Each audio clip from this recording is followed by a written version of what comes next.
Hey, so tonight we're going to dive into what dating was like in the Victorian era, and trust me, if you think modern dating is complicated with all the apps and mixed signals, wait until you hear about the maze of etiquette books, chaperones and social rules that governed every single interaction between men and women in the 1850s. We're talking about a time when even making eye contact had rules, when a lifted hat was basically a text message, and when receiving a gift from the wrong person could ruin your reputation forever. Oh, and if you're enjoying these stories, I'd really appreciate a like or subscribe. Super curious where you're all listening from, so drop a comment with your location and what time it is there. Always blows my mind how people are falling asleep to this all over the world. Alright, find that cozy spot, take a nice slow breath and just let your body sink into whatever you're lying on. We're heading back to 1855 London, and trust me, you're going to be real grateful for that mattress by the time we're done. The Victorians had a saying about making love, but it didn't mean what you think. Making love back then meant courtship, the art of wooing someone properly, and if you wanted to survive the Victorian dating scene, you better know the rules. So, congratulations, you just woke up in May of 1855, right in the heart of London. But not the London you know. This is Queen Victoria's London, where coal smoke hangs thick as fog in the morning air, where horse hooves clatter against cobblestones outside your window, and where the smell... Oh, the smell is something else entirely. The Thames River down the street carries all the waste from 2.5 million people, and on warm days like today, that scent drifts right through your bedroom window. Your nose wrinkles involuntarily as you pull the heavy wool blankets up to your chin. The good news is you're 22 years old and from a respectable middle-class family. Your father owns a small but successful haberdashery shop, which means you've got enough money for decent clothes and food, but not enough to be completely idle. The bad news? You're a woman in 1855, which means your entire future hinges on one thing: finding a suitable husband. And the rules for doing that are about as complicated as learning to waltz while juggling teacups. You stretch your legs under the rough cotton sheets, feeling the weight of the heavy quilt pressing down on your chest. There's no central heating in this house, won't be invented for decades, so every morning starts with the bone-deep chill that seeps through the stone walls. Your housemaid, Mary, has already been up since 5 o'clock lighting the coal fires downstairs, and you can hear her heavy footsteps on the wooden stairs as she carries the coal scuttle up to start the fire in your bedroom grate. That scuttle weighs about 30 pounds when it's full, and she'll carry dozens of them up and down these stairs before the day is done.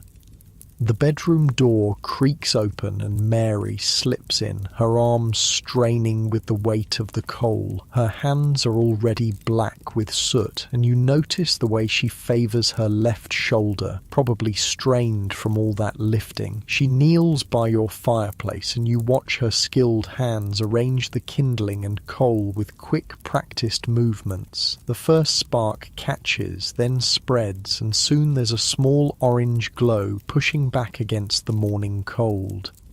"Good morning, miss," Mary says, wiping her sooty hands on her apron. "Your mother says you're to dress properly today. The Weatherbees are calling this afternoon and they're bringing their son." Your stomach does a little flip. The Weatherbees. You've heard about their son, Thomas, 26 years old, recently returned from India, where he worked as a clerk for the East India Company. Your mother has been hinting about this visit for weeks, and you know exactly what it means. This isn't just a social call. This is an inspection. You sit up in bed, feeling the cool air hit your shoulders through your cotton nightgown. The fire is already making the room warmer, but it'll be another hour before the chill really leaves. You watch Mary move around the room, laying out your clothes for the day. Not just any clothes, your best day dress, the one made of dark blue wool with tiny mother-of-pearl buttons that took your mother 3 months to save up for. Mary, you say, your voice still rough with sleep, what do you know about the Weatherby son? She glances toward the door, then leans closer. Well, miss, I heard tell from their housemaid that he's got all his teeth, which is more than can be said for most gentlemen his age, and she says he doesn't drink overmuch, though he does have a fondness for cigars. She pauses, arranging your corset on the bed. Course, he's been in India these past 4 years, so he might have picked up some strange ideas about things. The corset, you look at it with resignation. Every morning Mary will lace you into this contraption of whale bones and cotton that squeezes your ribs until you can barely breathe properly. It's designed to give you that perfect hourglass silhouette that's fashionable right now, but it also means you'll spend the entire day feeling like someone's got their hands wrapped around your waist, squeezing gently but persistently. You swing your legs out of bed and your bare feet hit the cold wooden floor. The floorboards are wide planks of oak, polished smooth by decades of use, and they're always cold no matter how warm the fire gets. You stand up and Mary immediately starts unlacing your nightgown. This is normal. Privacy, as you know, it doesn't really exist for women. Mary has seen you naked thousands of times, and she'll continue to dress and undress you until you marry, at which point your husband's valet or your own lady's maid will take over.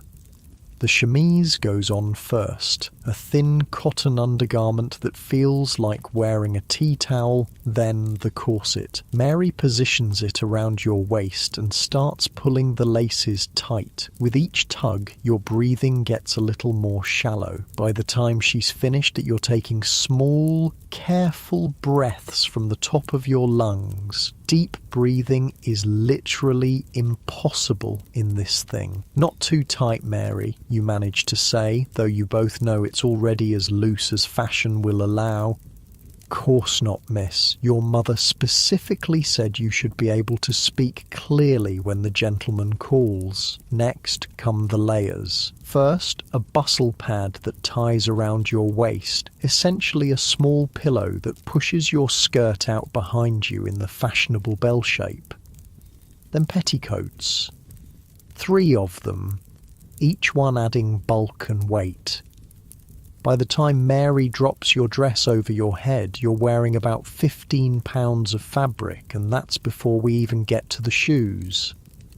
The shoes are kid leather, soft and buttery to the touch, but completely flat. Heels won't become fashionable for another few decades. They button up the side with tiny pearl buttons that Mary fastens with a special hook. Your feet, encased in cotton stockings, feel secure, but not particularly comfortable. These shoes weren't made for walking long distances. They were made for sitting in parlours and taking short, graceful steps.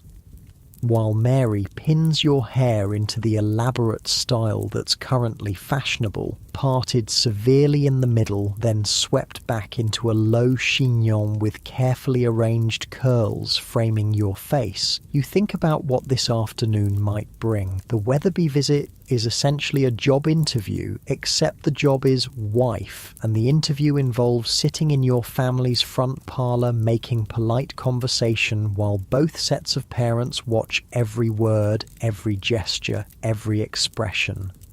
If Thomas Weatherby finds you suitable, he might ask your father for permission to call on you. If your father agrees, then begins the formal courtship process, which could last anywhere from a few weeks to several months. During this time, you'll never be alone with him. Every conversation will happen under the watchful eye of a chaperone, usually your mother or your maiden aunt Caroline, who lives with your family and has strong opinions about everything.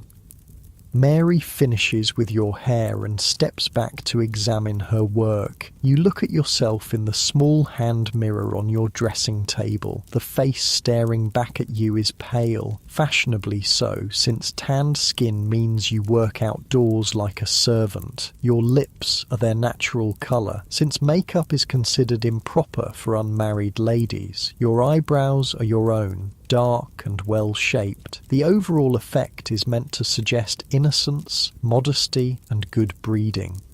"You look lovely, miss," Mary says, and you can tell she means it. "Now, shall I bring up your breakfast?"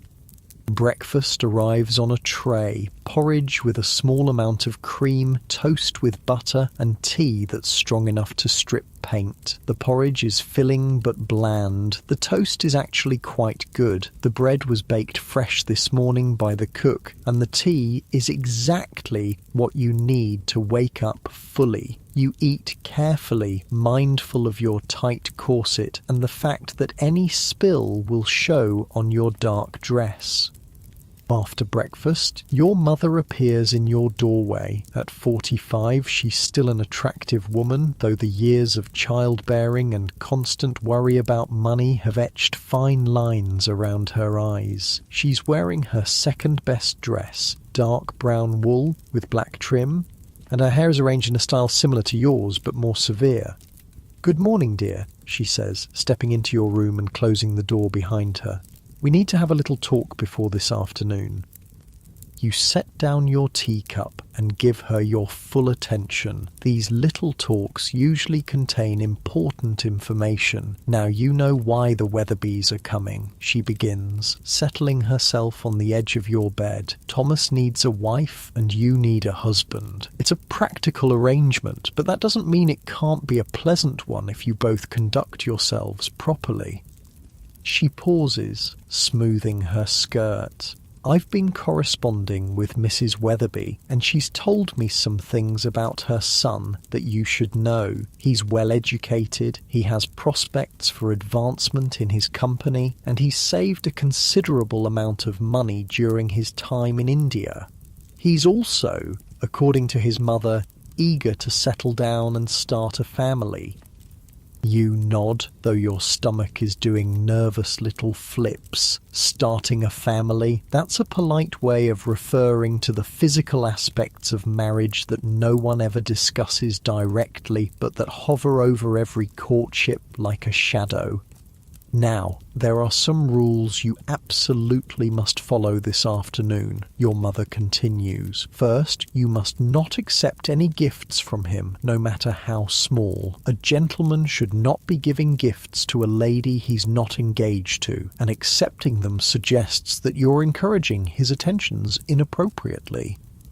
This is straight from the etiquette books that your mother reads religiously. The Young Lady's Friend, published in 1837, specifically warns that one gift will lead to another and encouragement to offer their hearts to you. Second, you must not touch him in any way. No shaking hands unless he's formally introduced by your father, and even then, keep it brief. If he offers you his arm, you may take it lightly, but otherwise, keep your hands folded in your lap. You think about how strange this must seem to young people today, where casual touching is so normal. But in 1855, physical contact between unmarried people is serious business. Even engaged couples are limited to holding hands and perhaps exchanging chaste kisses, always under supervision. Third, let him lead the conversation, but don't be afraid to show intelligence. He's been educated, so he'll appreciate a woman who can discuss something beyond the weather, but don't contradict him directly, even if you disagree. Find gentle ways to express different viewpoints. This is a delicate balance. Too much intelligence and you risk being seen as unfeminine or threatening. Too little and you might appear boring or stupid. You've been practicing this balancing act your entire life. "Finally," your mother says, reaching over to adjust a curl near your ear. "Remember that he's assessing you as much as you're assessing him. Watch how he treats the servants, how he speaks to your father, how he responds when things don't go exactly as planned. These small things will tell you much more about his character than his polite parlour conversation." She stands up, brushing imaginary lint from her skirt. "The Weatherbys will arrive at 3 o'clock precisely. We'll serve tea and the small cakes that Cook made yesterday. You'll sit on the settee near the window. The light is flattering there, and I'll sit in the chair nearby. Your father will join us after he's spoken with Mr. Weatherby about business matters." After your mother leaves, you find yourself with several hours to fill before the afternoon's performance. You walk downstairs to the family's small library, really just a room with 2 bookcases and a window seat, and select a volume of poetry. It's socially acceptable for young ladies to read poetry, though novels are still considered somewhat questionable. You settle into the window seat and try to concentrate on the verses, but your mind keeps wandering to the afternoon ahead. The house around you is coming to life. You can hear Cook banging pots in the kitchen as she prepares the midday meal. The housemaid is sweeping the front steps, a job that has to be done twice daily because of all the coal smoke and horse droppings in the street. Your father is in his study, going over the shop's account books. The house smells of coal fire, beeswax polish, and the lavender water your mother uses to freshen the linens. Through the window, you watch the street outside. A milk cart rolls by, the driver calling out his wares in a voice that carries clearly through the glass. 2 ladies walk past, their skirts swaying with each step, their arms linked as they chat. They're both wearing the same style of dress as you. Dark colours, full skirts, tight bodices, but you can tell from the quality of their fabric that they come from wealthier families. Behind them walks their maid carrying their parcels and staying a respectful distance behind. A gentleman on horseback trots past, sitting straight in his saddle, his top hat perfectly positioned. He's wearing a dark coat with tails and light-coloured trousers, the standard daytime outfit for men of his class. As he passes your window, he touches the brim of his hat in a polite greeting, even though he doesn't know you. This is normal. Gentlemen are expected to acknowledge ladies, even strangers, with this small gesture of respect. The morning passes slowly. You read a few poems, help your mother arrange flowers for the front parlour, and practice a piece on the pianoforte. Playing music is one of the accomplishments expected of young ladies, along with speaking a little French, doing needlework, and being able to sketch passably well. You're not expected to be brilliant at any of these things, just competent enough to demonstrate that you've had a proper education. Lunch is a simple affair. Cold meat, bread, cheese, and pickled vegetables. You eat lightly, partly because your corset makes large meals uncomfortable, and partly because you're too nervous to have much appetite. Your mother chatters about neighbours and local gossip, but you can tell she's nervous too. A good marriage for you would solve several of the family's financial concerns and secure your future. No pressure.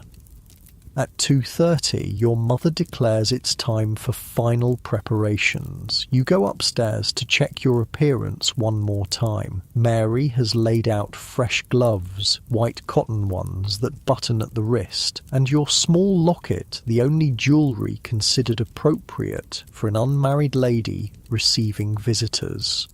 The locket contains a miniature portrait of your grandmother, and it rests just below the high neckline of your dress. You practice sitting down gracefully, which is more challenging than it sounds when you're wearing all these layers. The trick is to lower yourself slowly, letting your skirts settle around you in an attractive arrangement, then fold your hands in your lap. Getting up requires pushing down on the arms of the chair and rising smoothly without showing any of the effort involved. At 10 minutes before 3, you're stationed in the front parlour, sitting on the settee as instructed. Your mother sits nearby in her chair, needlework in her lap to give her hands something to do. Your father stands by the fireplace, checking his pocket watch every few minutes. The room smells of beeswax and the fresh flowers your mother arranged this morning.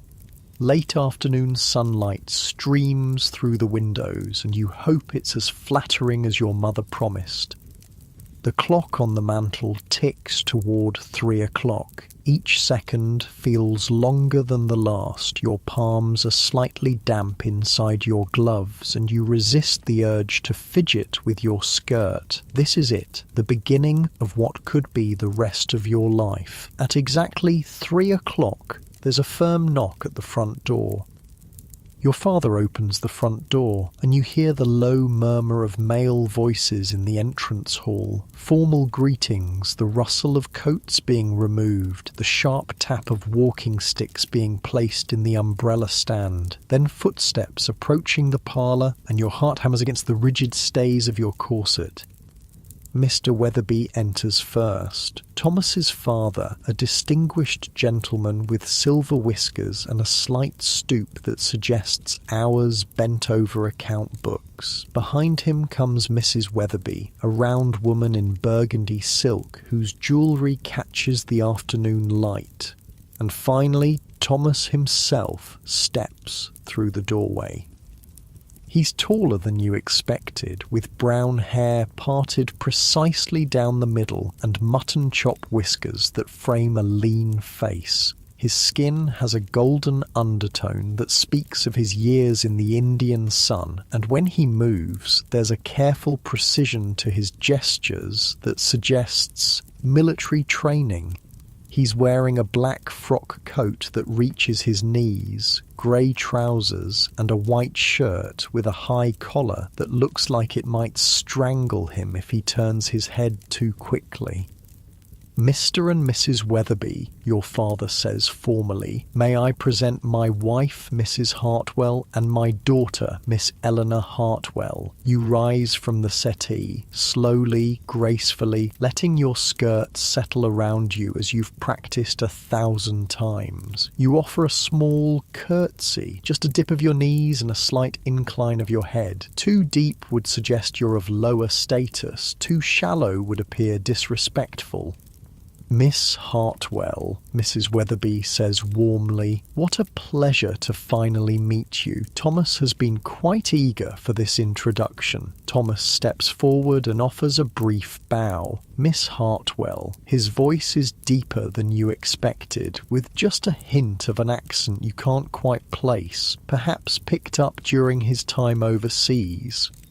Mr. Weatherby, you reply, meeting his eyes briefly before lowering your gaze. Direct eye contact is acceptable for the initial greeting, but prolonged staring would be considered brazen.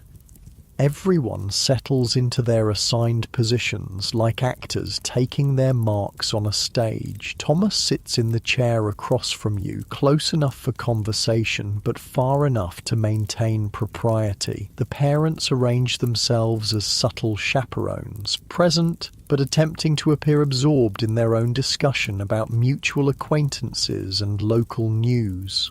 I trust your journey from India was pleasant, you venture, since it's acceptable for ladies to ask about travel.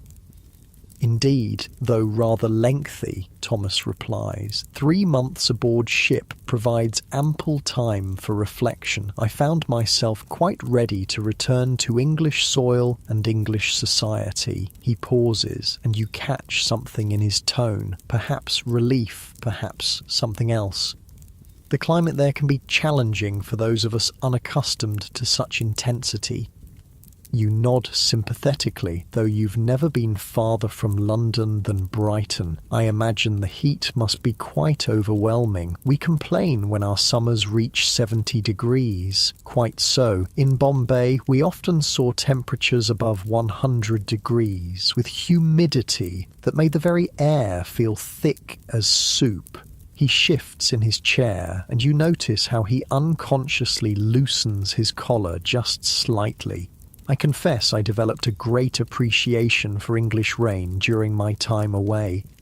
This draws a small smile from you, a genuine one, not the practiced parlour smile your mother taught you. Rain is certainly something we have in abundance. The conversation continues in this careful dance. Thomas tells you about the markets in Bombay, the exotic fruits he learned to enjoy, the challenge of managing clerks who spoke a dozen different languages. You share your own much smaller experiences, the books you've been reading, the music you've been practicing, your observations about life in London. Each topic is safe, appropriate, designed to reveal character without venturing into anything too personal. But you're also watching him, as your mother advised. When Mary enters to serve tea, you notice how Thomas nods politely to her, a small acknowledgement that many gentlemen of his class wouldn't bother with. When your father makes a joke about the weather, Thomas laughs, not the forced chuckle of social obligation, but genuine amusement that reaches his eyes. When Mrs. Weatherby accidentally knocks over her teacup, sending hot liquid splashing across the small table, Thomas immediately rises to help, producing a clean handkerchief without being asked.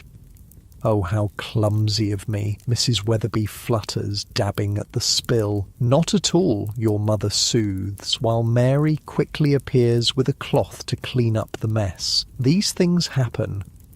But you've noticed something else. When the teacup clattered to the floor, Thomas flinched. Not just a normal startled response, but something deeper. His hands tensed for just a moment, and his eyes darted toward the door as if assessing an exit route. It lasted only seconds before he regained his composure, but you filed the observation away. Something about sudden loud noises affects him more than it should.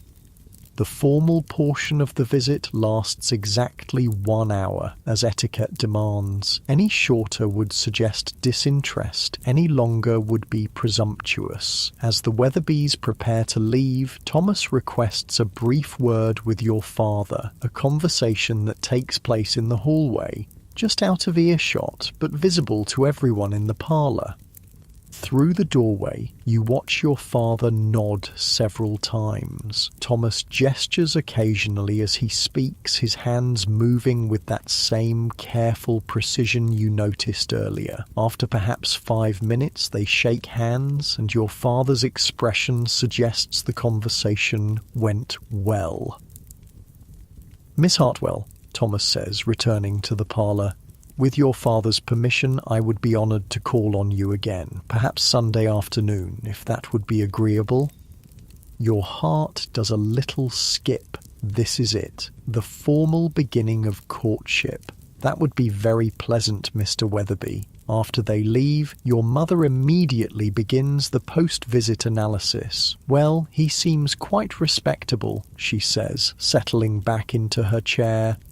"Good posture, clean fingernails, polite to the servants. And did you notice how he helped when I spilled the tea? Shows consideration." Your father joins the discussion. "He saved quite a respectable sum during his time in India," he reports, "enough to establish a household without requiring assistance from either family, and his prospects with the company appear sound." But you're thinking about that moment when the teacup fell, about the careful way Thomas moved, about the slight tightness around his eyes when he spoke of the challenging climate in India. There are layers here that the formal courtship process isn't designed to reveal. Sunday arrives with unseasonable warmth for late May. You're dressed in your second-best gown, pale green cotton with tiny white flowers, a colour that your mother says brings out your eyes. This time there's no corset crisis, no nervous breakfast. You're beginning to understand the rhythm of these visits. Thomas arrives precisely at 2 o'clock carrying a small bouquet of flowers, acceptable because flowers are temporary and modest, unlike jewellery or books which might suggest too serious an intent. He's dressed more casually today in a brown coat and lighter trousers, and he seems more relaxed. "Miss Hartwell," he says, offering the flowers with a slight bow. "I noticed these growing in my mother's garden and thought you might enjoy them. They're sweet peas, delicate purple and white blossoms that smell like springtime and innocence. As you take them, your gloved fingers brush his for just an instant, and you feel a small electric shock that has nothing to do with static from your wool dress. They're lovely, you say, burying your face in the fragrant petals to hide the flush you feel rising in your cheeks. Sweet peas are my favourites." "I hoped they might be," he says, and there's something in his tone that suggests this choice wasn't as casual as he made it seem.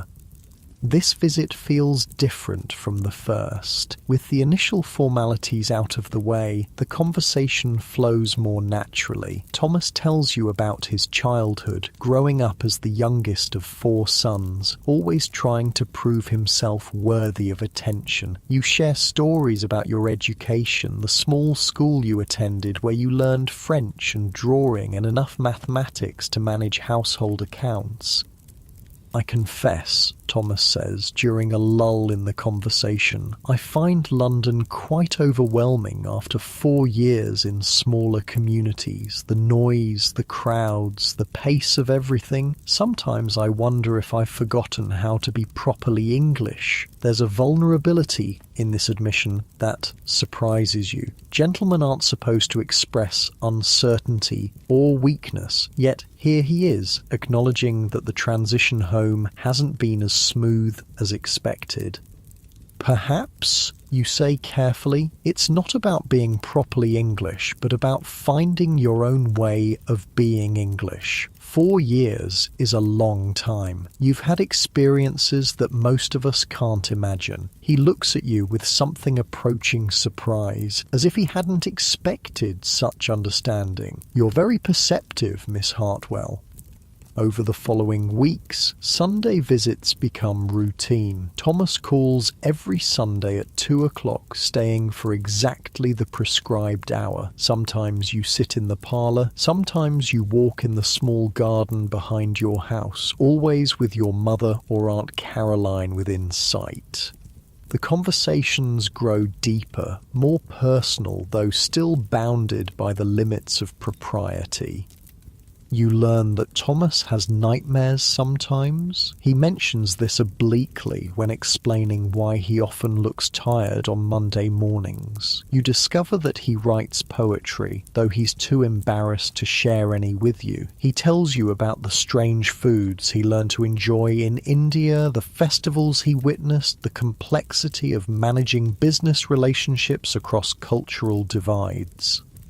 In return, you share your own carefully guarded thoughts, your frustration with the limits placed on women's education, your secret ambition to travel, to see places beyond London's sooty borders, your love of novels, though you're careful not to mention the more scandalous ones you borrow from your friend Catherine. During your 4th Sunday visit, Thomas makes a request that sends your pulse racing. "Miss Hartwell," he says, glancing toward where your mother sits with her needlework, "I wonder if you might consent to accompany me to the exhibition at the Crystal Palace next Saturday, with proper chaperonage naturally. This is significant. Attending a public event together represents a new level of courtship, a semi-public declaration that you're officially keeping company." Your mother's needle pauses in her embroidery as she waits for your response. I would be delighted, you say, trying to keep your voice steady despite the flutter of excitement in your chest. The Crystal Palace, rebuilt in South London after the Great Exhibition of 1851, represents everything modern and exciting about this Victorian age. The building itself is a marvel of iron and glass, rising from Sydenham Hill like a fairy tale palace made of light and air. Inside, there are gardens, fountains, exhibits from around the world, and enough wonders to fill days of exploration. Saturday arrives bright and clear. You're dressed in your absolute best, a dress of deep blue silk that took your mother 6 months to save for, with a matching jacket and a small hat adorned with ribbons. Your gloves are pristine white kid leather, and you carry a small beaded reticule that contains your handkerchief smelling salts and a few coins. Thomas arrives with a hired carriage, an open landau that will allow for proper supervision while providing the adventure of travelling together. Aunt Caroline, selected as chaperone for her stern demeanour and eagle eyes, settles herself in the facing seat. She's wearing her most forbidding expression and her sharpest hat, the one with the feathers that seem to point accusingly at anyone who might consider impropriety. The drive through London is an adventure in itself. The streets teem with traffic, carriages, omnibuses, carts and riders on horseback, all competing for space on roads that were never designed for such volume. Street vendors call out their wares: fresh flowers, penny a bunch, hot pies, meat pies, sweep your chimneys, soot away. Thomas points out landmarks as you pass them: the new Houses of Parliament with their Gothic towers, Westminster Abbey with its ancient stones blackened by coal smoke, the bridges spanning the Thames where barges heavy with goods wait their turn at the docks. The river itself is thick with traffic, steamboats belching black smoke, sailing ships with their forest of masts, and the constant parade of smaller craft ferrying people and goods across the murky water. As you travel south of the river, the character of the neighbourhoods changes. Gone are the grand squares and elegant terraces of central London. Here the houses are smaller, crowded closer together, and the air smells of industrial smoke mixed with something less pleasant, the kind of smell that comes from too many people living in too small a space with inadequate sanitation. But then you climb Sydenham Hill and suddenly the Crystal Palace rises before you like something from a dream. The enormous structure catches the afternoon light and throws it back in 1,000 brilliant sparkles. Gardens stretch in all directions, filled with exotic plants and elaborate flower beds that form intricate patterns when viewed from the palace's elevated terraces. It's magnificent, you breathe, forgetting for a moment to be properly reserved. Indeed it is, Thomas agrees, offering you his arm as you step down from the carriage. Though I confess it reminds me a bit of some of the palaces I saw in India, this Victorian confidence in iron and glass and human ingenuity. Inside the palace, you're immediately overwhelmed by the scale and variety of everything. The central nave stretches seemingly forever, filled with fountains and exotic plants that tower overhead. There are exhibits on every conceivable subject: the latest industrial machinery, collections of butterflies from around the world, displays of native crafts from the far reaches of the British Empire, and artistic installations that blend science with beauty.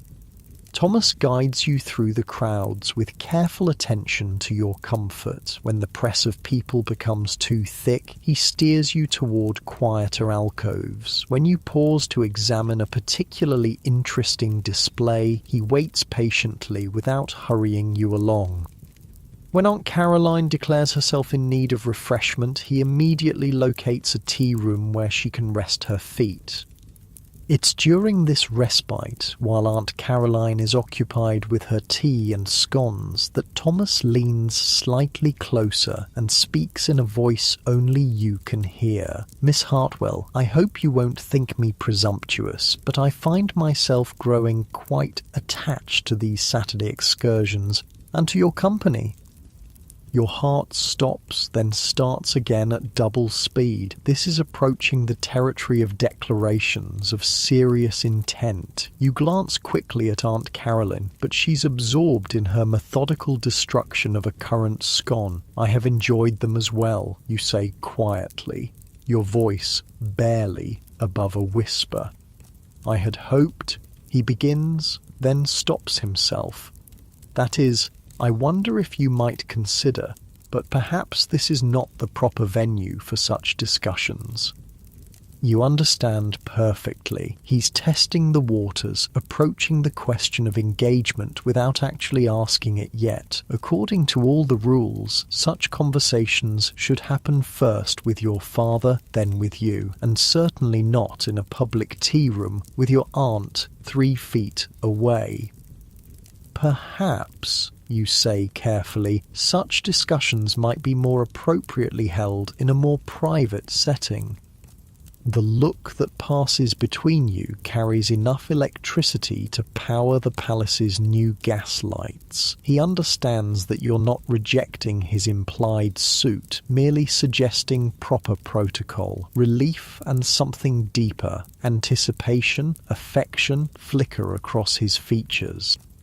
The rest of the afternoon passes in a happy blur. You admire tropical birds whose feathers shimmer with colours that have no names. You watch demonstrations of new photographic techniques that can capture a person's image in mere minutes rather than hours. You sample exotic fruits whose flavours transport you briefly to distant countries you'll likely never see.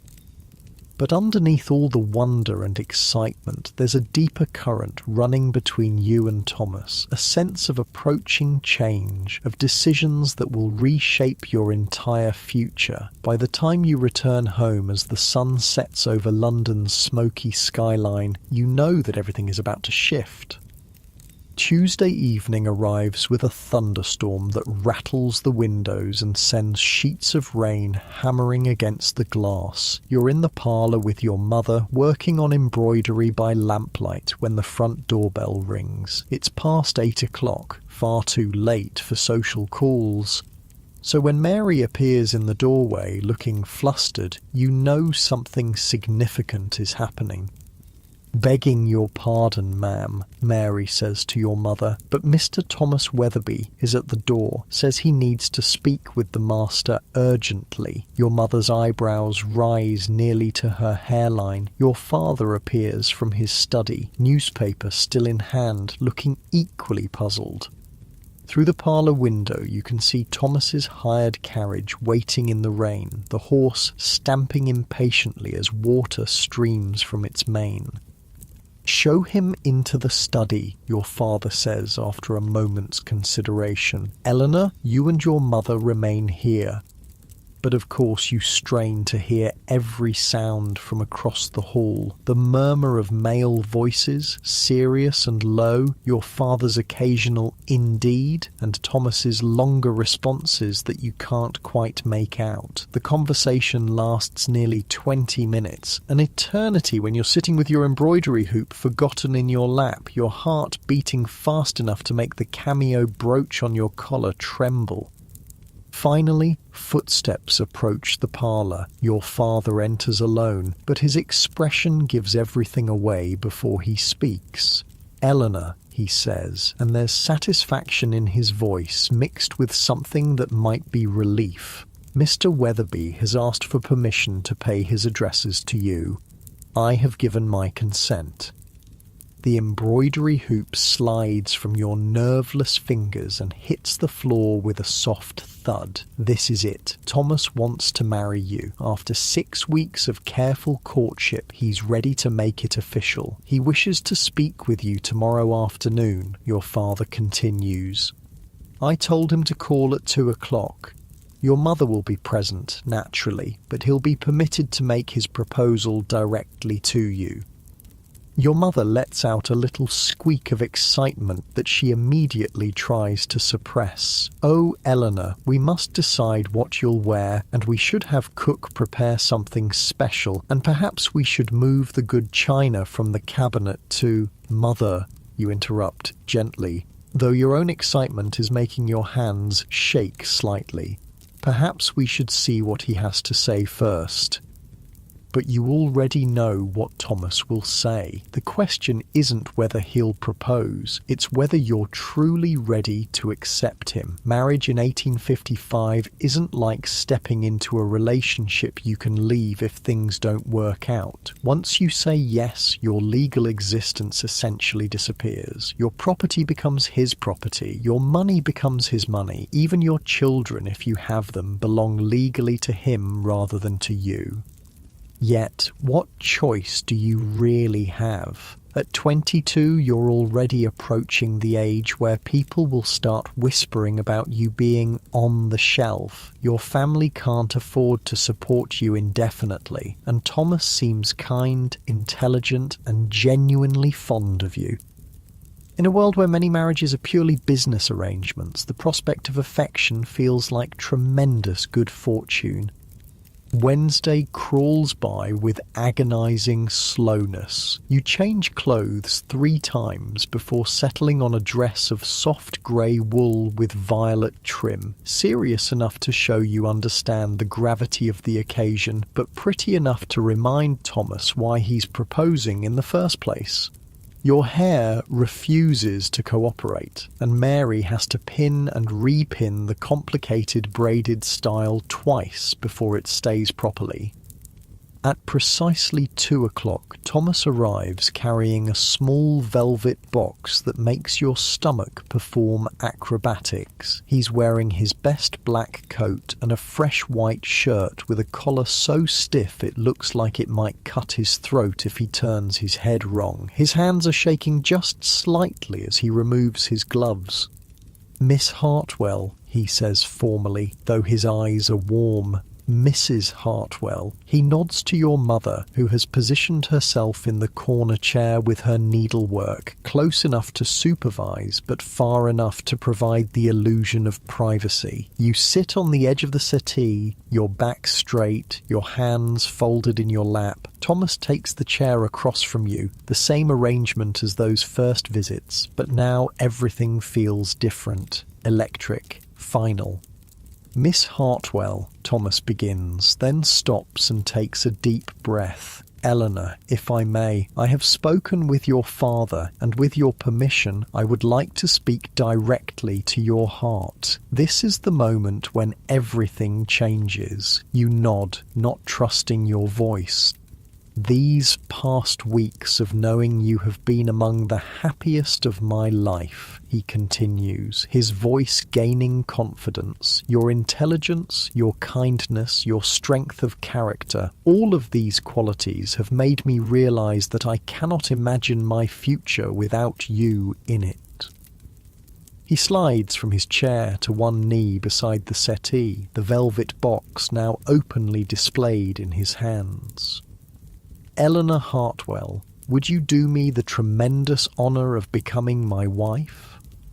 The ring inside the box is modest but beautiful, a small diamond surrounded by tiny pearls set in yellow gold. It's not flashy or ostentatious, but it's clearly been chosen with care and represents a significant expense for a man in Thomas's position. "Yes," you whisper, then find your voice. "Yes, Thomas, I would be honoured to accept."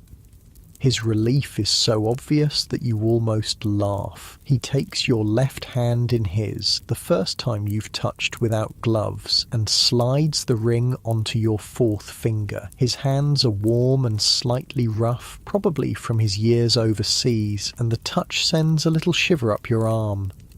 "There," he says softly. "Now it's official." From her corner, your mother makes a small sound that might be a suppressed sob of happiness. When you look over, she's dabbing at her eyes with her handkerchief while trying to appear absorbed in her embroidery. The rest of the visit passes in a blur of practical discussions. The engagement will be announced in next Sunday's paper. The wedding will take place in 6 months, giving you time to prepare a trousseau and Thomas time to secure appropriate housing. He's found a small house in Kensington, 3 bedrooms, a proper kitchen and a tiny garden that will be available to rent come autumn. I know it's not grand, Thomas says, his voice slightly apologetic, but it's respectable and it's near enough to my office that I can walk to work in good weather. It sounds perfect, you assure him, and you mean it. The idea of having your own household, your own space to arrange as you please, feels like the most luxurious thing imaginable. After Thomas leaves, your mother immediately begins what she calls engagement planning. Lists appear overnight. What needs to be purchased, what needs to be sewn, which relatives need to be informed. The next few months will be a whirlwind of preparation unlike anything you've experienced. But first, there are the immediate changes that come with being officially engaged. Starting the very next Sunday, Thomas is permitted to take you on unchaperoned walks. The first time you step out together without your mother trailing behind feels like the most daring thing you've ever done. You walk slowly through the small park near your house, your hand resting lightly on Thomas's arm, marvelling at this new freedom. For the first time in your courtship, you can speak without measuring every word for its appropriateness under parental supervision. I confess, Thomas says, as you pause beside a fountain where children are sailing toy boats. I've been terrified for weeks that you might refuse me. Were you really? You ask, surprised. But surely you could tell that I enjoyed your visits. Enjoyed them, yes, but enjoyment and willingness to marry are quite different things. He adjusts his grip on his walking stick. I know I'm not the most exciting prospect. No title, no great fortune, and I come with some complications from my time abroad.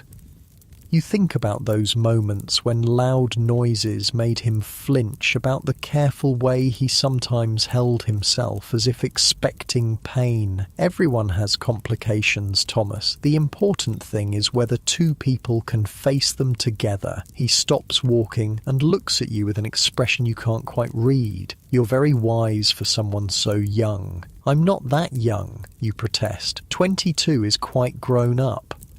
Of course it is, he says quickly. I didn't mean to suggest, that is, I sometimes feel much older than my 26 years. India has a way of aging a person. Over the following weeks, these unchaperoned walks become precious to both of you.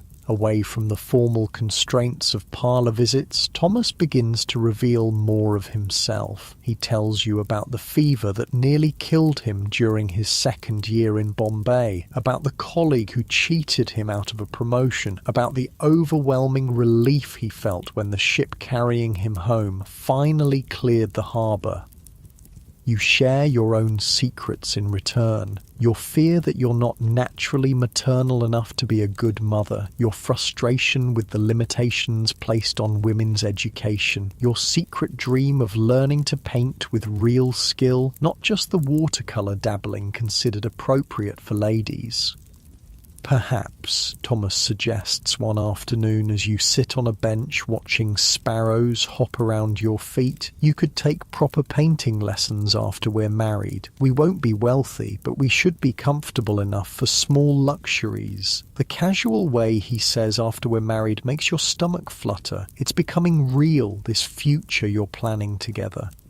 Along with the walks come other new privileges. Thomas is now permitted to visit you in the front parlour without formal supervision, though he's still required to leave before nightfall. During these visits, you're allowed to hold hands, a simple intimacy that feels revolutionary after months of careful distance. The first time Thomas takes your hand in yours, you're sitting on the settee looking through a book of engravings he's brought to show you scenes from India. His fingers intertwine with yours, warm and slightly calloused, and you're amazed by how natural it feels. "Is this proper?" you ask, though you make no move to pull away. "Perfectly proper for an engaged couple," he assures you. "Though I admit it feels rather scandalous after all those weeks of keeping my hands to myself." You laugh, and the sound seems to surprise both of you. It's been a long time since you've laughed freely in Thomas's presence. Most of your interactions have been so careful, so measured, but engagement has brought a new ease to your relationship. The letters start arriving the very week of your engagement. According to Victorian tradition, engaged couples are expected to write to each other regularly, especially when separated by business or family obligations. Thomas's work requires him to travel to the company's offices in Manchester for a week, and suddenly you're learning to express your feelings on paper. "My dear Eleanor," his first letter begins, "I have been gone only 2 days, yet I find myself missing our conversations more than I anticipated. Manchester is a busy city, full of the noise and smoke of industry, but I confess I would trade all its bustling energy for another quiet walk through your neighbourhood park." You spend an entire evening crafting your response, filling 3 pages with your own careful handwriting. You tell him about the books you're reading, the changes your mother is making to the house in preparation for the wedding, the small daily details that seem meaningful when shared with someone who cares about them. These letters become the foundation of your deepening relationship. In writing, Thomas is more eloquent than in person, less constrained by the formal requirements of polite conversation. He writes about his hopes for your marriage, his plans for the house in Kensington, his gradual readjustment to English life after his years abroad.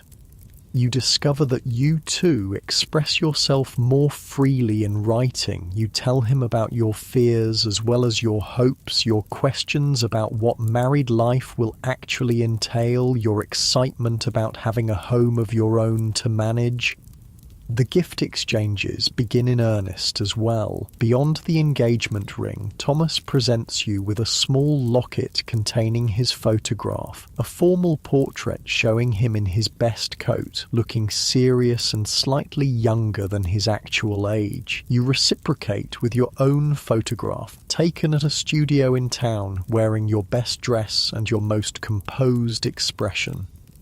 But the most intimate gift is yet to come. On a rainy Thursday afternoon in July, Thomas appears at your door carrying a small wrapped package. "This is rather unconventional," he says, looking slightly embarrassed as he hands it to you, "but I thought you might appreciate it." Inside the package is a leather-bound journal, its pages blank and waiting. But what makes it special is the inscription on the first page, written in Thomas's careful script, for Eleanor to record all the thoughts too precious for ordinary conversation. You run your fingers over the smooth leather cover, touched by the thoughtfulness of the gift. "It's beautiful, Thomas. Thank you." "I have one just like it," he admits. "I thought perhaps we might both keep journals during our engagement, not to share necessarily, but to help us think through all the changes ahead." That night, alone in your bedroom, you make the first entry in your new journal. You write about the strange mixture of excitement and terror that comes with approaching marriage, about your growing affection for Thomas, about the overwhelming nature of all the decisions that need to be made. The summer passes in a blur of preparation and anticipation. Your mother drags you to endless fittings for your wedding dress and the new clothes that will form your married wardrobe. The dress itself is a confection of white silk and Brussels lace that cost more than your father's shop earns in 2 months, but it's considered essential for maintaining the family's social standing. You spend afternoons learning household management skills that your education had only touched on. Cook teaches you to plan meals and manage food budgets. Mary shows you the proper care of fine linens and the best methods for removing different types of stains. Your mother drills you on the social obligations you'll face as a married woman, which neighbours to call on, how to manage servants, the proper way to host a dinner party. But perhaps the most important education comes from the married women in your family and social circle. Your Aunt Margaret, who has been married for 15 years, takes you aside for a series of conversations that no one else seems willing to have. Marriage, she tells you bluntly, is not like the novels make it seem. There will be wonderful moments, certainly, but there will also be difficult ones. Your husband will have moods you don't understand. You'll have days when you wonder what you've gotten yourself into. The important thing is to remember that building a life together takes time and patience. She pauses, studying your face. And Eleanor, there are aspects of married life that no one discusses directly, but that you need to understand. The physical aspects. Your face burns with embarrassment, but you force yourself to listen as Aunt Margaret explains in careful euphemisms what will be expected of you as a wife. It's not the romantic picture painted by the poetry you've read, but it's practical information you desperately need. As summer turns to autumn, your wedding date approaches with alarming speed. The house in Kensington has been secured, and Thomas takes you to see it on a crisp September afternoon. It's smaller than your family home, but bright and cheerful, with large windows that let in plenty of light and a garden just big enough for a small vegetable patch. The kitchen is modern, Thomas points out, opening cabinets to show off the built-in storage. And there's a proper range for cooking, not just an open hearth. You run your hands over the wooden countertops, imagining yourself preparing meals here, managing your own household. It's thrilling and terrifying in equal measure. It's perfect, you tell him, and mean it. This will be your domain, your responsibility, your home.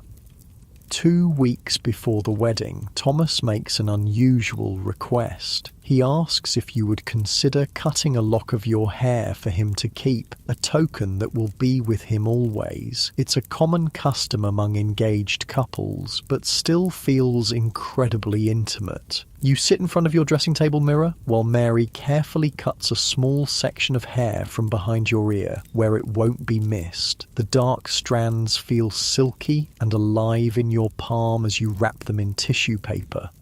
For Thomas, you tell Mary as you seal the packet, a piece of me to carry with him. In return, Thomas presents you with a lock of his own hair, already carefully preserved in a small silver locket, something of mine to keep close to your heart, he says simply.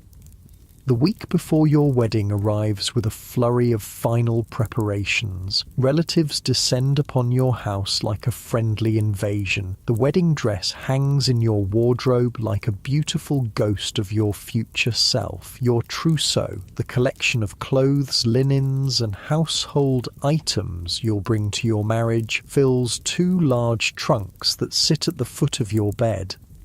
Thomas calls every day now, sometimes twice, to check on arrangements and simply to see you. The formal distance of early courtship has given way to genuine affection and comfortable companionship. You find yourself looking forward to married life not just as an inevitable step, but as an adventure you want to share with this particular man. On the Thursday before your Saturday wedding, Thomas takes your hands in the parlour and looks at you seriously. Eleanor, he he says. "I want you to know that whatever challenges we face as husband and wife, I will always strive to be worthy of the trust you're placing in me. And I will strive to be worthy of yours," you reply, meaning every word. Outside, London bustles with its usual energy, carriages clattering past, vendors calling their wares, the constant hum of a city that never quite stops moving. But in this moment, in your family's parlour with your hand in Thomas's, the future feels both certain and full of wonderful possibilities. Saturday morning arrives grey and drizzling, the kind of London weather that makes everything look like a watercolour painting left out in the rain. You wake before dawn in your childhood bedroom for the last time, listening to the familiar sounds of the house stirring to life around you. Cook is already banging pots in the kitchen 3 floors below, and you can hear your father's heavy footsteps as he paces the library, probably rehearsing the speech he'll give at the wedding breakfast. Your wedding dress hangs on the wardrobe door like a luminous ghost, the white silk and lace catching what little light filters through the rain-streaked windows. In a few hours, you'll put it on and become Mrs. Thomas Weatherby, trading your identity as Eleanor Hartwell for an entirely new existence. Mary appears with your breakfast tray, but the usual porridge has been replaced with delicate toast points and weak tea, your mother's concession to the likelihood that your nervous stomach won't tolerate anything heavier. Your hands shake slightly as you lift the teacup, and you notice Mary watching you with something between excitement and sympathy. "Nervous, miss?" she asks softly as she begins laying out your undergarments. Terrified, you admit, then immediately feel guilty for the confession. Young ladies are supposed to approach marriage with joy and anticipation, not gut-churning fear, but Mary just nods knowingly. "That's natural, miss. My sister said the same thing on her wedding morning. Said she felt like she was about to jump off a cliff without knowing what was at the bottom." The comparison doesn't exactly reassure you, but there's something comforting about knowing that other women have felt this same mixture of excitement and panic. Your mother bustles in shortly after breakfast, already dressed in her best gown of deep purple silk, a colour that shows her status as mother of the bride, while remaining appropriately subdued. Behind her comes Aunt Caroline, your cousin Margaret, and Mrs. Patterson from next door, all armed with pins and ribbons and strong opinions about how your hair should be arranged. The process of getting dressed takes nearly 3 hours. First the chemise, thin cotton that feels like nothing against your skin. Then the corset, laced tighter than usual to give you the perfect silhouette for your wedding gown. Today, Mary pulls the laces until you can barely draw a full breath, but you don't protest. On your wedding day, discomfort is expected in service of beauty. The bustle comes next, larger than your everyday one and designed to support the massive train of your wedding dress. 3 crinolines follow, each one adding volume and weight until you feel like you're wearing a small tent. By the time the actual dress slides over your head, you're already tired from the sheer physical effort of carrying all these layers. But when Mary fastens the final pearl button and steps back, the reflection in your mirror takes your breath away. The woman looking back at you is elegant, sophisticated, beautiful in a way that your everyday self never manages to achieve. The dress transforms you into someone worthy of a proper Victorian wedding. Your hair has been arranged in an elaborate style, with white silk flowers woven through the braids and curls. A delicate veil of Brussels lace, borrowed from your grandmother's wedding ensemble, cascades from a small tiara that catches the lamplight. Your only jewellery is Thomas's engagement ring and a simple strand of pearls that belonged to your mother. "You look like an angel," your mother whispers, and there are tears in her eyes that she's trying very hard not to let fall. The carriage ride to St. George's Church feels both endless and far too short. Your father sits beside you, unusually silent, occasionally reaching over to pat your gloved hand. Through the rain-spattered windows, you watch London go about its Saturday business. Street vendors still calling their wares, children dodging puddles, the constant flow of life that will continue exactly as before, even though your entire world is about to change. The church looms ahead, its stone facade darkened by years of coal smoke, but still impressive in its Gothic grandeur. Carriages line the street outside, and you can see wedding guests hurrying through the rain, their umbrellas creating a forest of black silk. Your father helps you from the carriage, careful not to step on your train, and suddenly you're standing in the church vestibule with rain drumming on the roof overhead and the scent of wet wool and old stone filling your nostrils. Through the heavy oak doors, you can hear the murmur of voices as guests take their seats. "Ready, my dear?" your father asks, offering you his arm. You nod, not trusting your voice, and the doors swing open. The church is full, more people than you expected, faces both familiar and strange turn toward you with that peculiar mixture of curiosity and sentimentality that weddings inspire. Candles flicker in the grey morning light, casting dancing shadows on the stone walls. The organist begins the processional, and suddenly you're walking down the aisle on your father's arm, your train rustling behind you like autumn leaves. But all you can see is Thomas standing at the altar in his best black coat with his hands clasped behind his back. When your eyes meet his, he smiles. Not the formal social smile you've grown accustomed to, but something warmer and more personal. Something that says this isn't a performance or a social obligation, but the beginning of something real between the two of you. The ceremony itself passes in a blur of ancient words and ritual responses. You hear yourself promising to love, honour and obey, to cleave unto Thomas, forsaking all others, to accept him as your wedded husband until death parts you. The weight of these vows settles around your shoulders like a heavy cloak, but when Thomas slips his mother's gold wedding band onto your finger, his hands are steady and warm. "I now pronounce you man and wife," the rector declares, and suddenly it's official. You are married. You belong to Thomas now, legally and socially and in every way that matters to Victorian society. The kiss Thomas gives you is brief and chaste, appropriate for a church full of witnesses, but you feel the promise of more intimate moments in the gentle pressure of his lips against yours. When you turn to face the congregation as Mr. and Mrs. Weatherby, the world looks slightly different than it did an hour ago. The wedding breakfast takes place at your family home, which has been transformed for the occasion. The dining room table groans under the weight of an elaborate feast: roasted fowl, ham glazed with honey, fresh bread still warm from the oven, jellies and custards, and a three-tiered cake decorated with sugar flowers that look almost real enough to smell. But you can barely eat between the tight corset and the nervous energy that hasn't left you since morning. You sip champagne, a rare luxury that makes your head feel light and floaty, and smile until your cheeks ache as guests offer congratulations and advice.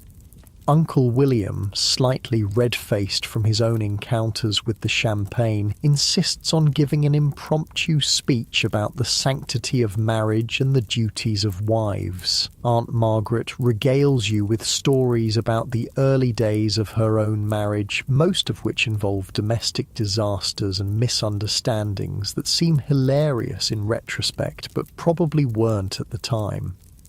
Thomas stays close to your side throughout the reception, occasionally touching your hand or murmuring reassurances when the social obligations become overwhelming. You notice how he deflects the more intrusive questions about your wedding trip and future plans, protecting your privacy even in the midst of celebration.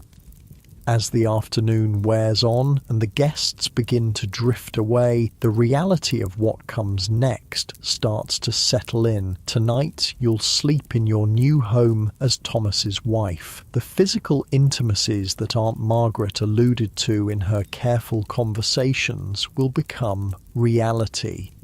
The abstract concept of marriage will transform into daily domestic life with this man you've known for only a few months.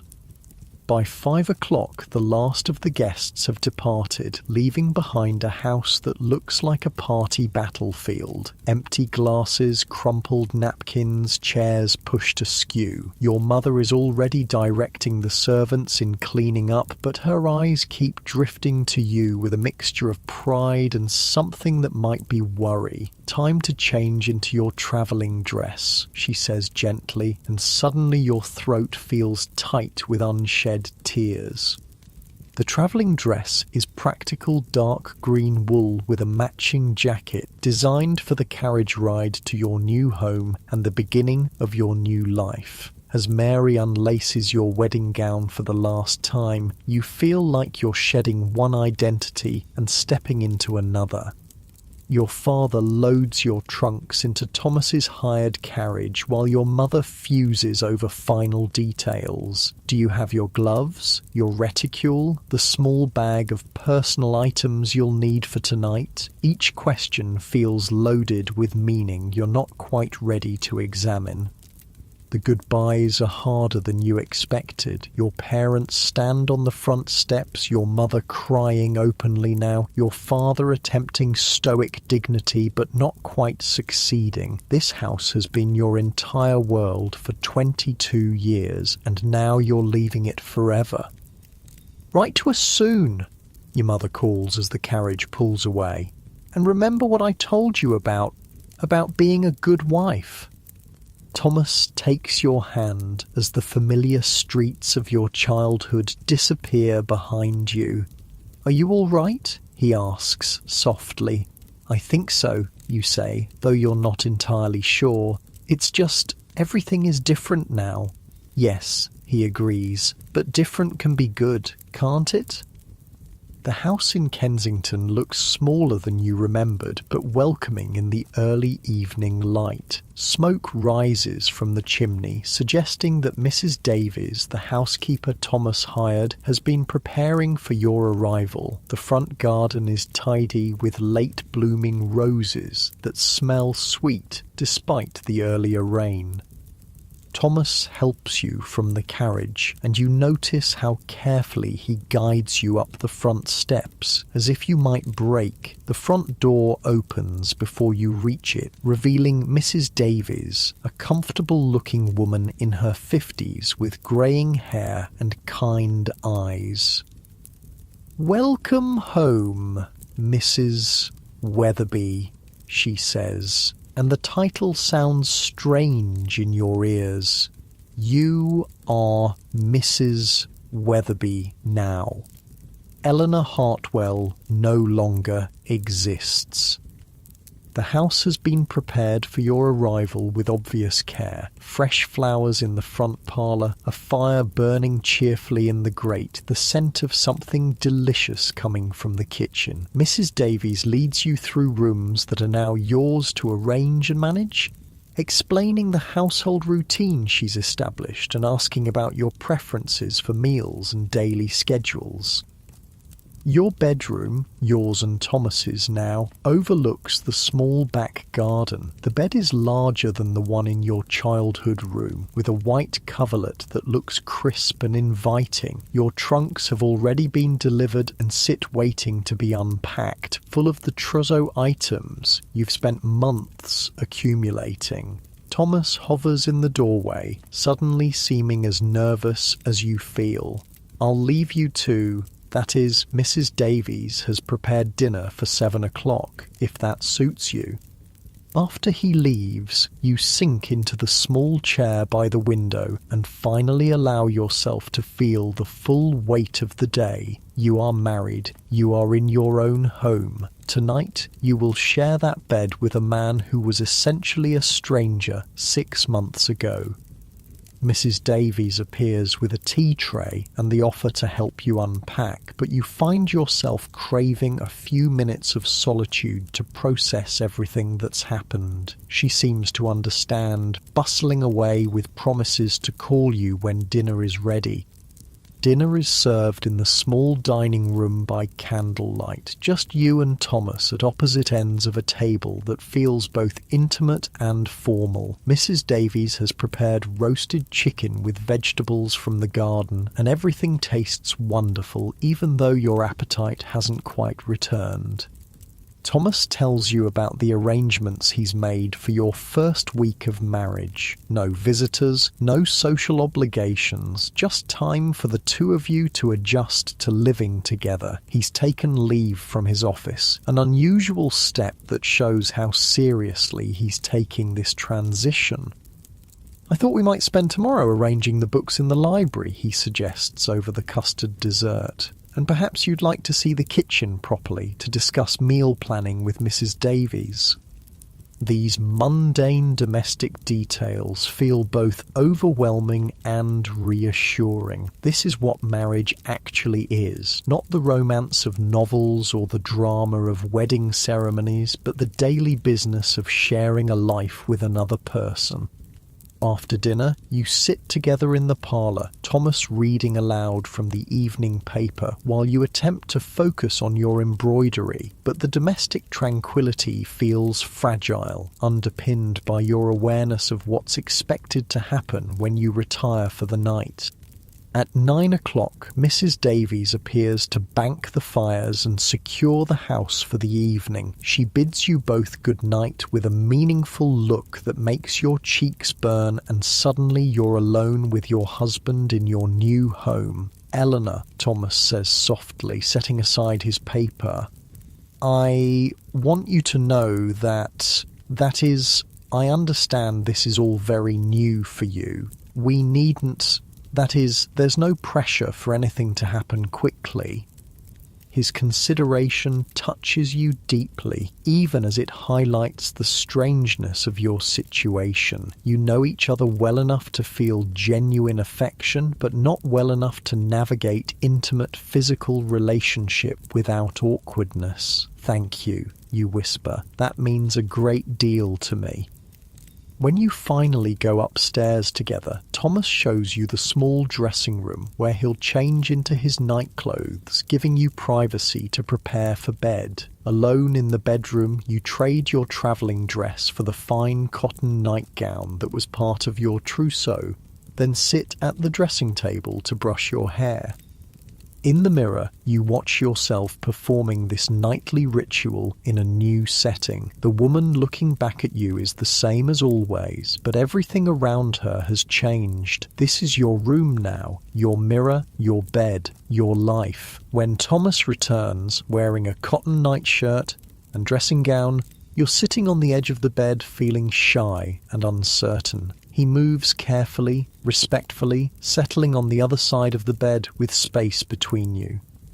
"Eleanor," he says quietly, "I meant what I said downstairs. We have our whole lives to figure this out together." You turn to look at him in the dim light from the bedside candle. His hair is slightly mussed, his face serious but kind. This is your husband. This gentle, patient man is yours now. And you are his. "I know," you say, "and I'm grateful for your patience." He reaches across the space between you and takes your hand, the same gesture that felt so revolutionary during your engagement, now carrying even deeper meaning. "We're going to be all right, aren't we?" he asks, and you hear the uncertainty beneath his confidence. "Yes," you say, and find that you actually believe it. We're going to be all right. The first days of marriage pass in a blur of domestic adjustment and small discoveries. You learn that Thomas likes his coffee strong and black, that he hums unconsciously while shaving, that he sometimes talks in his sleep, usually numbers and dates from his work accounts.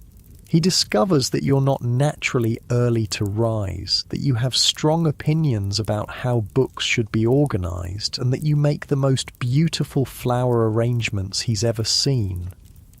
Mrs. Davies proves invaluable in helping you establish your role as mistress of the household. She teaches you to plan menus that balance nutrition with budget, to manage household accounts, to oversee the cleaning and maintenance schedules. It's more complex than you expected, running even a small household, but deeply satisfying in ways you hadn't anticipated. You write your first letter as a married woman to your parents, describing your new home and your settling in process. The signature, "Your daughter, Eleanor Weatherby," looks strange on the page, but less strange each time you write it. Thomas returns to work after a week, leaving you alone in the house with Mrs. Davies and your own thoughts. The solitude feels both liberating and slightly overwhelming. For the first time in your life, you're responsible for structuring your own days without parents or teachers or social obligations to guide you. You spend the morning rearranging the parlour furniture to better catch the light from the windows. After lunch, you walk to the nearby shops to introduce yourself to the local merchants as Mrs. Weatherby of Elm Street. The baker, the grocer, the fishmonger all treat you with the respect due to a respectable married woman, and you begin to understand the social weight that comes with your new status. When Thomas returns that evening, you've prepared dinner yourself, a simple meal, but one you've cooked with your own hands in your own kitchen. The pride on his face when you tell him makes the effort worthwhile. "You're turning into quite the housewife," he says, and there's admiration in his voice that makes your heart flutter. "I'm learning," you reply. Mrs. Davies is a patient teacher. As weeks pass, you settle into the rhythm of married life. Thomas leaves for his office each morning after breakfast, returning in the evening with stories about his colleagues and the challenges of readjusting to English business practices after his years abroad. You fill your days with household management, correspondence with family and friends, and the slowly developing social obligations that come with your new status as a married woman. The physical intimacy that seemed so daunting on your wedding night develops gradually, naturally, as you grow more comfortable with each other. Thomas is patient and gentle, and you discover that the mysterious aspects of marriage that no one discusses directly are not as frightening as you'd imagined. Your first dinner party as a married couple takes place 6 weeks after your wedding. 3 other couples from the neighbourhood, carefully chosen for their respectability and social compatibility. You spend days planning the menu with Mrs. Davies, polishing the good china, arranging flowers throughout the house. The evening goes well, conversation flows, the food is praised, and you receive several compliments on your hostessing skills. After the guests leave, you and Thomas sit in the parlour feeling the satisfaction of a successful social debut. "You were magnificent tonight," Thomas tells you, loosening his collar after hours of formal politeness. "I was so proud watching you manage everything so gracefully." "Were you really?" you ask, still glowing from the evening's success. "Absolutely. You're going to be a wonderful addition to Kensington society."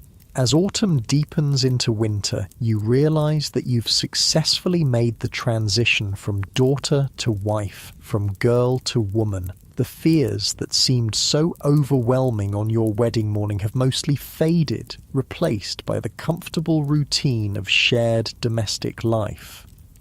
You still miss your family home sometimes, still feel occasionally overwhelmed by the responsibilities of running your own household, but you've also discovered joys you hadn't anticipated. The satisfaction of creating a home that reflects your own tastes, the pleasure of having time to pursue interests like painting and music without parental oversight, the deepening affection between you and Thomas as you navigate daily life together. One snowy December evening, as you sit by the fire with your embroidery while Thomas reads his newspaper, you realise how completely your life has transformed in just a few months. The nervous girl who waited in her parents' parlour for Thomas Weatherby's first visit seems like a different person entirely. "Thomas," you say softly, setting aside your needlework. He looks up from his paper, lamplight catching the gold flecks in his brown eyes. "I just wanted to say I'm happy, truly happy." His smile spreads slowly across his face, transforming his serious expression into something warm and boyish. "So am I, my dear, so am I." Outside, London sleeps under its blanket of snow, but inside your small house in Kensington, you've built something precious together, a life that's entirely your own. Spring arrives early in 1856, bringing with it the kind of soft warmth that makes London's sooty buildings look almost beautiful. You're in your garden, kneeling among the emerging daffodils with dirt under your fingernails and sunshine warming your shoulders through your cottonwork dress. This is a freedom you never had as an unmarried woman, the simple pleasure of getting your hands dirty in your own soil.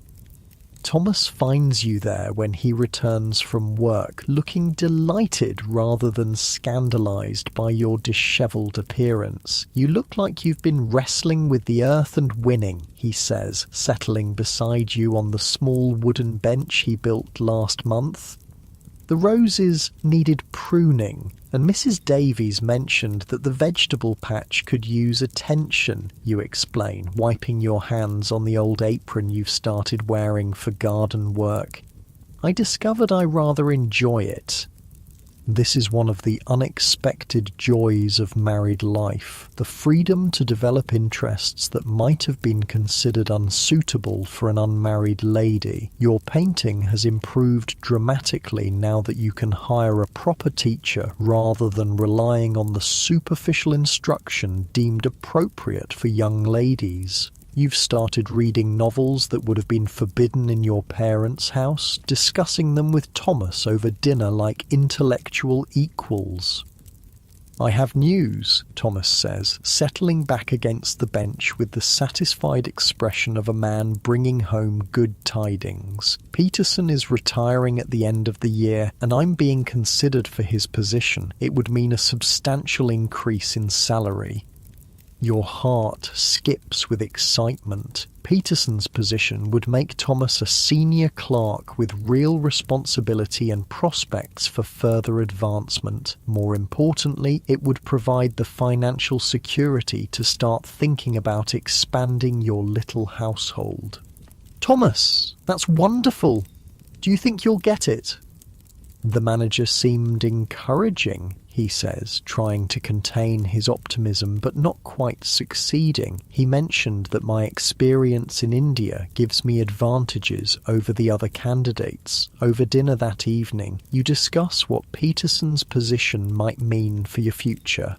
A larger house, perhaps, with room for the children you both want. The ability to hire additional help for Mrs. Davies. Maybe even a small carriage of your own, instead of relying on hired vehicles for longer journeys.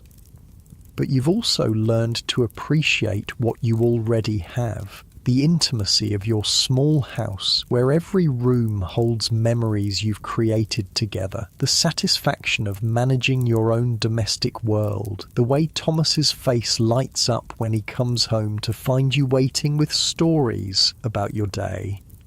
Your first wedding anniversary approaches in the autumn, and you find yourself marvelling at how completely your life has transformed. The nervous bride who could barely breathe in her wedding corset has evolved into a confident woman who runs her household with skill, maintains her own social connections, and has learned to navigate the physical and emotional complexities of marriage with growing ease.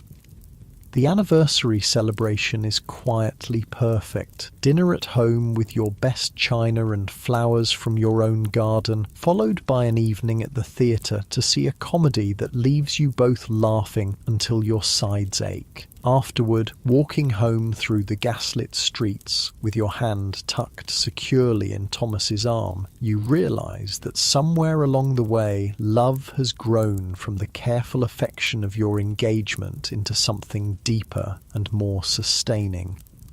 "Do you ever think about how we met?" you ask as you pause under a street lamp to admire the golden light it casts on the autumn leaves. "Often," Thomas admits. "I remember thinking you looked terrified that first afternoon. I was worried you might faint." "I was terrified," you laugh.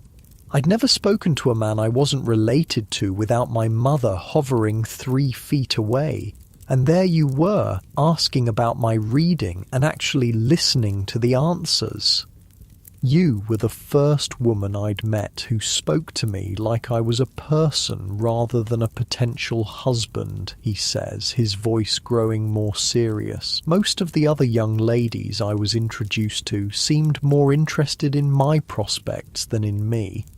This honesty is another gift of marriage, the ability to speak frankly about feelings and experiences that social convention would never have allowed during courtship. You've learned that Thomas sometimes still wakes from nightmares about his time in India, that he occasionally struggles with melancholy during London's grey winter months. He's discovered that you have a quick temper when truly provoked, that you can be stubbornly independent about household decisions, and that you sometimes cry over novels even when you know the characters aren't real. These imperfections, rather than diminishing your affection, have somehow deepened it. Love, you've learned, isn't the dramatic passion of romance novels, but the steady comfort of being truly known by another person. Winter brings unexpected challenges when Thomas falls ill with a fever that keeps him bedridden for nearly 2 weeks. For the first time, you experience the fear that comes with genuine partnership, the terrifying realization that your happiness depends on another person's well-being. You nurse him yourself despite Mrs. Davies's offers to take over the more unpleasant aspects of sick care. You sit beside his bed reading aloud when he's awake, checking his temperature throughout the night, preparing the special broths and tisanes that the doctor recommends. When the fever finally breaks and Thomas's eyes focus clearly on your face for the first time in days, you understand something fundamental about the vows you spoke in that flower-filled church. "Hello, wife," he whispers, his voice still hoarse but unmistakably himself again. "Hello, husband," you reply, and the relief in your voice surprises you both. His recovery is slow but steady, and during the long afternoons when he's well enough to sit up but not strong enough for normal activities, you spend hours talking about things you've never discussed before, your childhood fears and dreams, his experiences during the voyage to India, the homesickness that nearly overwhelmed him during his first months abroad, the different futures you both imagined before you met each other.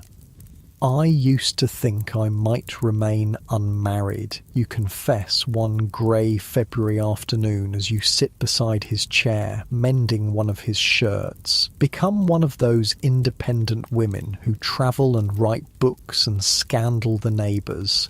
"You still could," Thomas says quietly. "Write books? I mean, you have intelligent observations about everything you read." The suggestion startles you. Writing books is something respectable women simply don't do, except for moral instruction or children's stories, but the idea plants itself in your mind like a seed waiting for the right conditions to grow.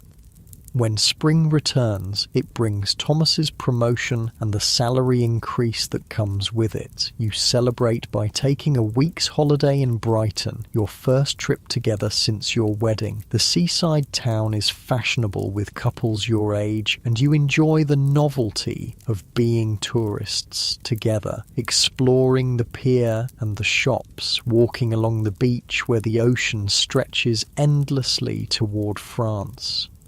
It's during this holiday that you realise you're probably expecting your first child. The signs are still subtle: a slight queasiness in the mornings, unusual fatigue, a sensitivity to certain smells that you've never experienced before. You decide to wait until you're certain before telling Thomas, but the possibility adds a golden edge to everything you see and do. Back in London, Dr. Matthews confirms your suspicions with the kind of gentle congratulations that doctors reserve for respectable married women. You're approximately 2 months along, he estimates, which means the baby will arrive sometime in early winter. That evening you break the news to Thomas over dinner, watching his face transform from confusion to understanding to joy so pure it makes your throat tight with emotion. "A baby?" he says, as if testing the words. "Our baby?" "Our baby," you confirm, and suddenly you're both crying and laughing at the same time. The pregnancy changes everything and nothing simultaneously. Your daily routines continue much as before, but now every decision is made with consideration for the child growing inside you. Mrs. Davies begins preparing the small room next to your bedroom as a nursery. Thomas becomes almost comically protective, insisting on carrying anything heavier than a teacup and worrying whenever you're out of his sight for more than an hour. Your mother visits more frequently now, full of advice about managing pregnancy and preparing for motherhood. Some of it is helpful, some of it consists of old wives' tales that Mrs. Davies quietly contradicts, but you appreciate the connection to the generations of women who have navigated this mysterious transformation before you. The physical changes are gradual at first, then increasingly obvious as summer progresses. Your dresses require careful alteration to accommodate your expanding waist. You develop strange cravings for foods you've never particularly enjoyed and sudden aversions to smells that never bothered you before. The exhaustion of early pregnancy gives way to a period of remarkable energy, followed by the increasing unwieldiness of your final months. Thomas adapts to each stage with patient consideration. When you can no longer bend over to tend your garden, he takes over the weeding and watering. When walking becomes uncomfortable, he suggests quiet evenings at home rather than social visits. When you become too large to comfortably share your usual chair in the parlour, he immediately purchases a wider one designed specifically for your changing needs. "You're being ridiculously considerate," you tell him one October evening as he helps you settle into your new chair with cushions arranged just so. "I'm being appropriately considerate," he corrects. "You're creating a human being. That seems to merit some extra attention."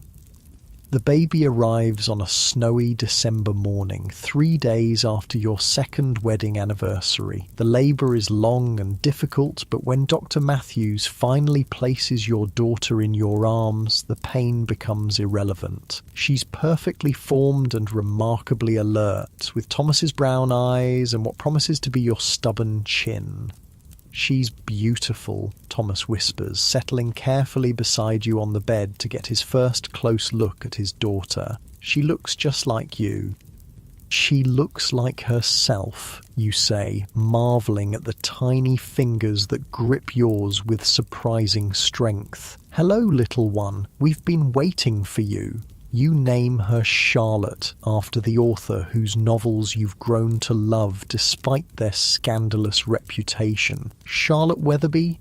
a name that sounds both proper and slightly adventurous, which seems fitting for a daughter who arrived during a blizzard with obvious opinions about the timing.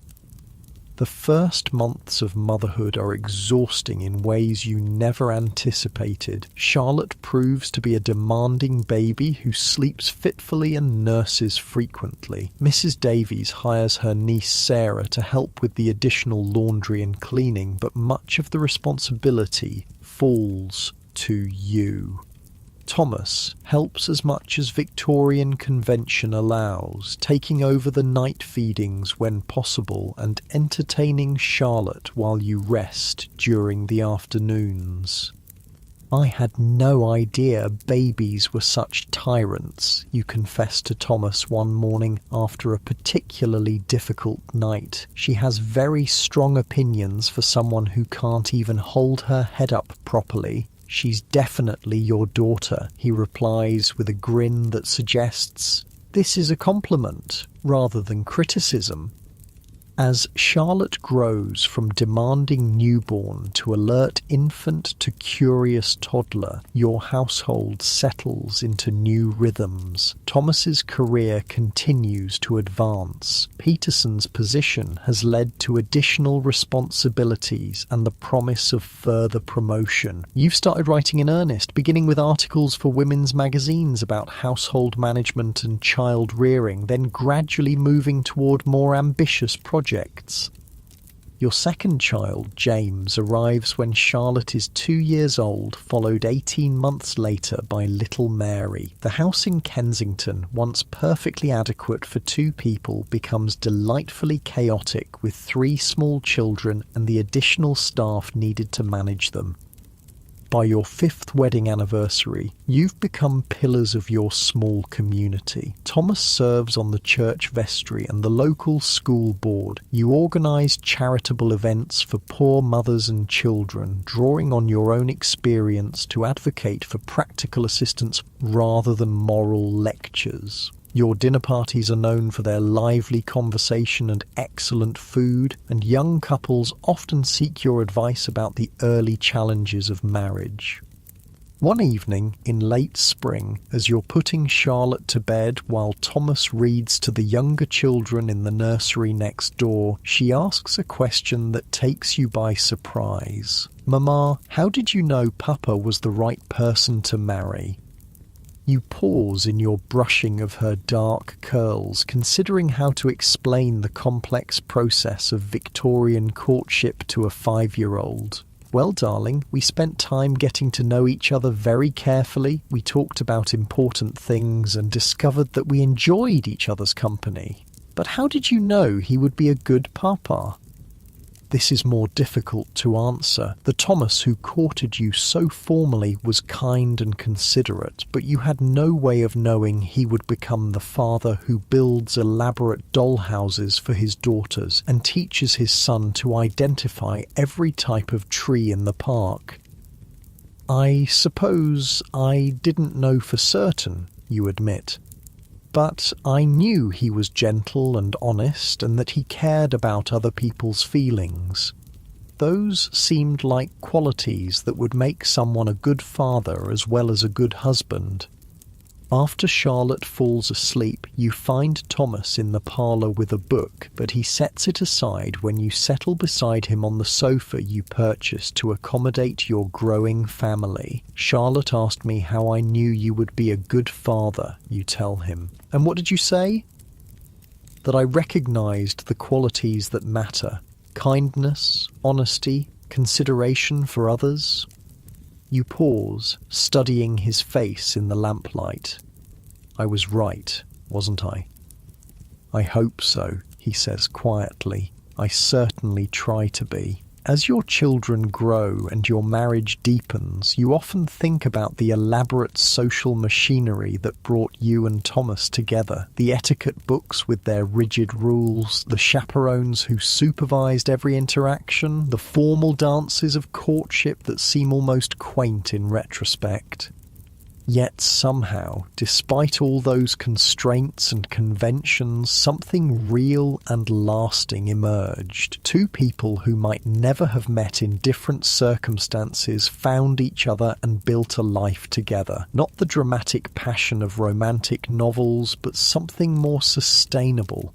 A partnership based on mutual respect, shared values, and the kind of affection that grows stronger rather than weaker over time. On quiet evenings when the children are asleep and the house is peaceful around you, you and Thomas still sit together reading or talking about the day's events. The conversation flows as easily as it did during those early walks in the park, but now it's enriched by years of shared experience and common purpose. "Do you ever wonder what would have happened if we hadn't met?" you ask him one such evening, looking up from the letter you're writing to your cousin in Scotland. "Sometimes," he admits, "though I can't imagine it clearly anymore. This life with you and the children feels like the only real possibility." The world around you is changing rapidly. Railways have revolutionized travel, making it possible to visit distant relatives in hours rather than days. Gaslighting is becoming common in better neighborhoods, pushing back the darkness that once defined winter evenings. Photography is growing more sophisticated, allowing families to preserve images of their children at every stage of growth. But the fundamental rhythms of domestic life remain constant. Children still need to be fed and clothed and educated. Households still require management and care. Marriages still depend on daily kindness and consideration between partners who have chosen to link their fates together. Looking back on your journey from nervous young woman to confident wife and mother, you're struck by how the elaborate social structures of Victorian courtship, for all their rigidity and artificiality, served an important purpose. They provided a framework within which two relative strangers could evaluate each other's character and compatibility before making a commitment that would shape the rest of their lives. The constraints that once seemed so oppressive, the constant supervision, the formal rules of interaction, the careful progression from acquaintance to engagement, created a space for gradual discovery. You and Thomas learned to know each other's minds before you shared physical intimacy, to appreciate each other's characters before you committed to a shared future. Modern young people, you suspect, might find such restrictions impossible to tolerate, but there was something to be said for the patience those conventions enforced, the careful building of relationship on a foundation of mutual respect and understanding.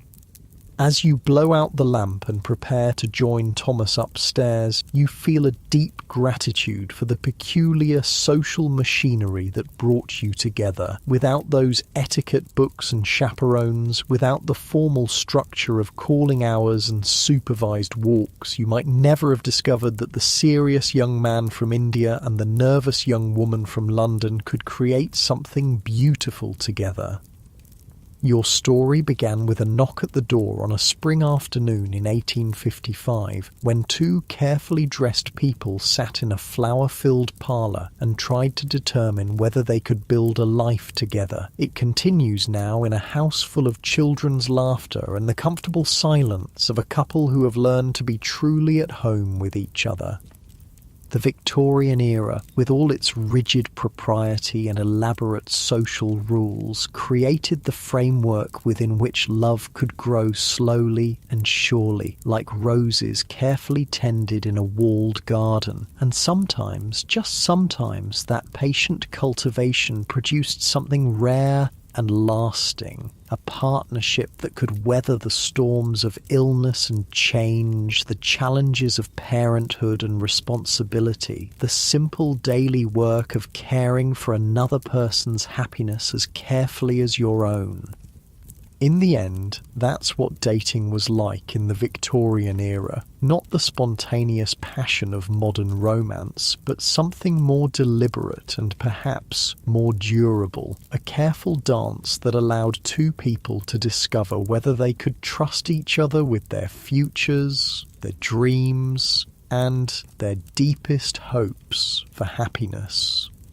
As you drift towards sleep in the bed you've shared for 7 years now, Thomas's breathing steady beside you and the house quiet around your sleeping children, you understand that you've been part of something larger than your individual story. You've participated in one of humanity's most enduring endeavours, the ancient dance of courtship and commitment, played out according to the particular rules of your time and place.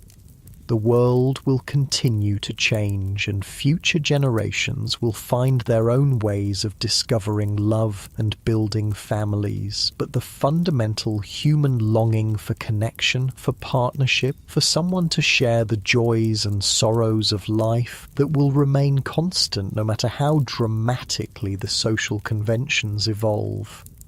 And maybe, just maybe, there was wisdom in taking time, in moving slowly, in building love on a foundation of friendship and respect rather than passion alone. Maybe the Victorians, for all their restrictions and formalities, understood something important about the patient work of creating lasting happiness with another human being.